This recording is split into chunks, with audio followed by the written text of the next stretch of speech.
The next guest here in the program is going to help us with a threat assessment, because it's hard not to watch what happens in Brussels, Belgium, without saying, what kind of a risk do we face here at home? We know that all the services are out there trying to keep, terrorist attacks from happening here in the U.S., but it seems to me that a lot of people I feel that it's probably more likely now than it has been in the past. Dr. Alex Del Carmen heads up the Department of Criminal Justice at Tarleton State University in Fort Worth, Texas, joining us on the program. Doctor, welcome aboard. Good morning. You're an expert on terror and criminology, so let's start with the fact that in Brussels they knew that they were going to get attacked, and yet they couldn't stop it. That's chilling. It is, and as we are learning more and more about the details of the attack in Brussels, we are beginning to recognize that there were not only one but several areas of failure by law enforcement and local officials.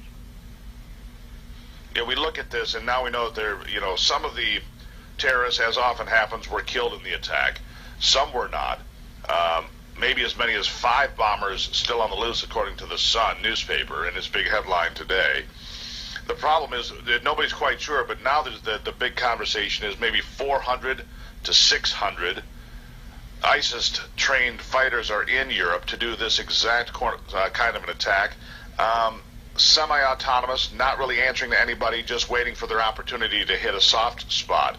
Is that about right, Doctor? That's about right, and I think sometimes we underestimate, actually, as alarming as those figures may sound to the rest of us. I think sometimes we tend to underestimate, and there may be more. The reality is that ISIS has been incredibly successful in recruiting people all over the world, including here in the United States. And just like the director of the FBI said a few months ago, every state in the U.S. has people that they're looking at as suspicious individuals, and I think Europe is case in point. We have the best law enforcement in the world here in the U.S., and if we have been the subject of penetration by ISIS, imagine what Europe looks like. As you look across the United States, obviously we've dealt with San Bernardino fairly recently. Chattanooga, we've seen terrorist attacks here on American soil that were rooted in the same sort of radical Islamic belief system that has triggered death here. I don't think any of us would be surprised if we heard that it was going on right now in another American city. But what can we do? I've heard one group of people saying that those in the Arab communities and the Muslim communities need to be more aware and more willing to speak out, but they just don't seem to be. Well, I think that, as Americans, obviously we need to be more vigilant. We need to also demand our government to do what he has been commissioned to do. The primary responsibility of government is to secure and protect the lives of American citizens, both at home and overseas. And I think that, we need to require our government to be forward-thinking instead of looking backwards and reacting, which is what we seem to do historically in this country. And I think that this attack in Belgium shows all of us that ISIS is alive, is well functioning, and it's going to hit us. There is no question in my mind, and the mind of experts across the United States, that the U.S. is incredibly vulnerable to these kinds of attacks, and then it's just really a matter of time before we are hit here in the homeland or interest overseas. So we've seen these attacks occur in Paris and so forth, where you've got 6 or 8 attackers or 10. In Brussels, maybe 8 or 10. What happens when there's a coordinated effort of some sort and there's 25 or 50 or 100 all working in concert together, maybe in more than one city at the same time? Wouldn't that be a possible scenario as well? Yeah, it would be, and I think that the objective, of course, of ISIS, like Al-Qaeda, as we dealt with back in 2001, is to create terror.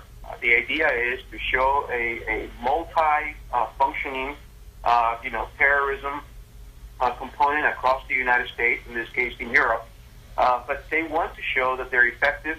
They want to instill terror in the lives of people, and so the more chaos that they can create, the more that they can affect different levels of people's lives, whether that be at the airport, at the train station in the case of Belgium.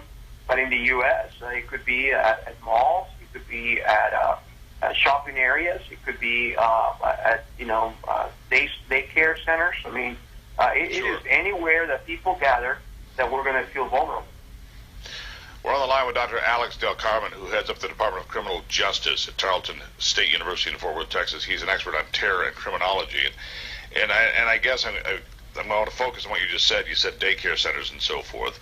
Obviously, in America, you have sporting events that are big. You have concerts like you had at the Bataclan in Paris and so forth, and you have big venues with large gatherings because we are a free country, and our very freedom exposes a soft underbelly. Our very freedom makes us vulnerable to a murderous attack like this, I suppose. Right, and so if you look at, for instance, the way the Israelis did their lives, I mean, people in Israel, it is a foregone conclusion that they're going to be the subject of screening when they go into a shopping mall, that when they gather in a large gathering, they're going to have several layers of security.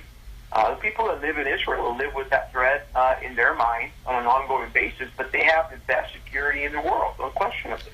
Let me point out something else about the Israelis. Something else about the Israelis that people seem to overlook. Israelis are armed, all of them, pretty well.